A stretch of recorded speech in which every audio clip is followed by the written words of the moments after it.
First of all, why don't you tell me what Van Dijk has new and you guys are focusing on for 2022? 2022 is it's first of all a very busy year. There's a lot of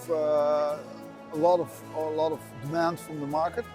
So what's new on the MRF side, I would say, a lot of MRFs want to fully automate their facilities. So we either do big retrofits where optical sorters are added to the existing plant to make it basically without any labor, maybe some labor still on the QC of the OCC, or some plants have still a pre-sort, but we now also have plants that don't even have a pre-sort anymore.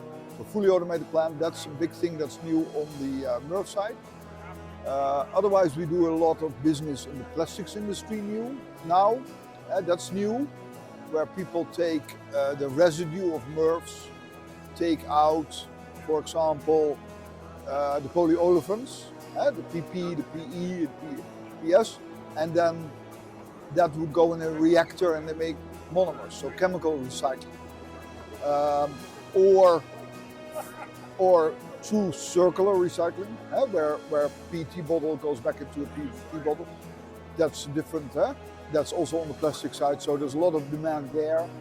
Then we have some new products. We have the screen from the Günther screen.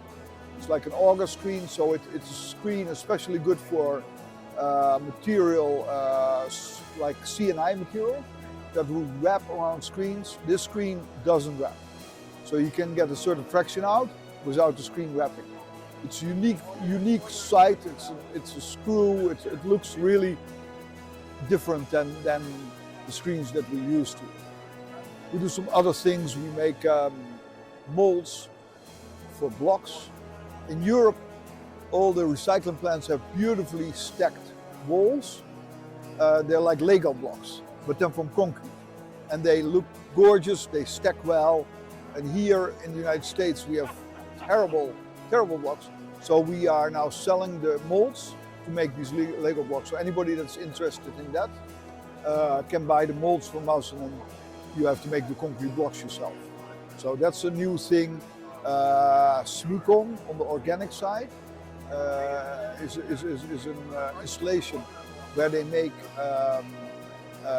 where they process the organic. So material that is over issue or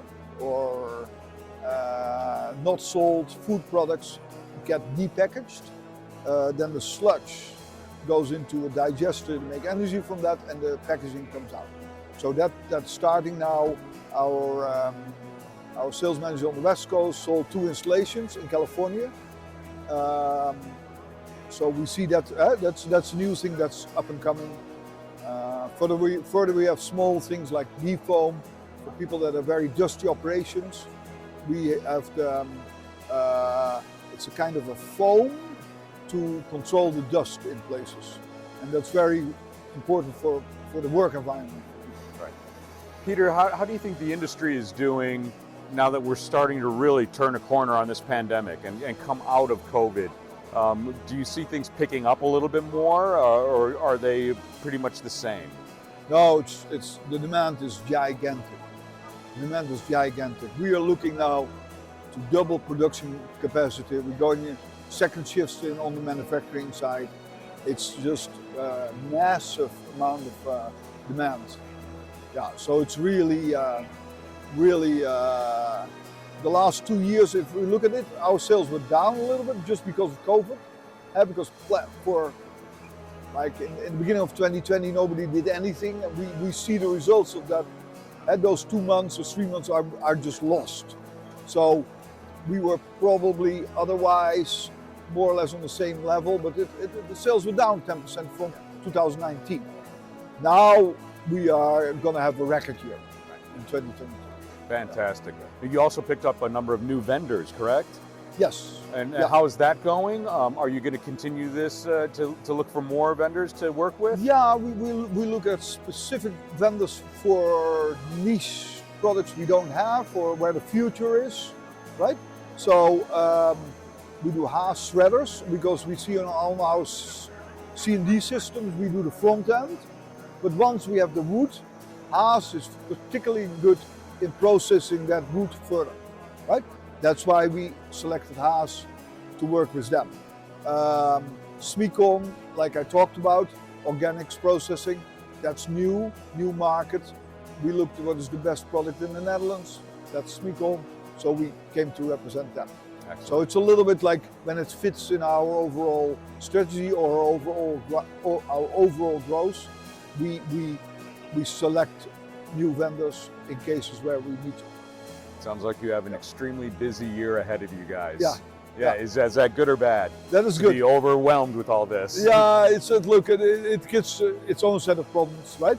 But it's definitely better than have no business. But it is, it's great. But we also have our challenges because we want to supply our customers like we always supply them. So we are adding a lot of service people because we see this extra demand will need extra service, and services really always has been our strengths, right?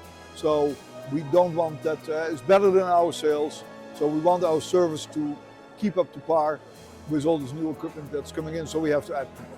Well, congratulations to Van Dijk doing so well. Do you think that speaks to the condition of the industry as a whole, Pieter? Do you think this is something that is this kind of success that you guys are experiencing, perhaps the entire recycling industry can be I would successful? say yes, absolutely, and that's also sometimes frustrating for us.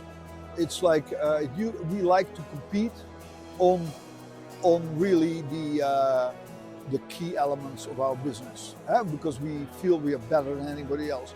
Now we might be losing order when people want to buy from us, but they are buying from somebody that might not be as good but can deliver faster. They probably can deliver faster because it's not as good, but it's the wrong reason to lose a sale, in my opinion. But that's also why we're looking to increase production. Anything I have not asked you about, Pieter, that you think you might want to mention?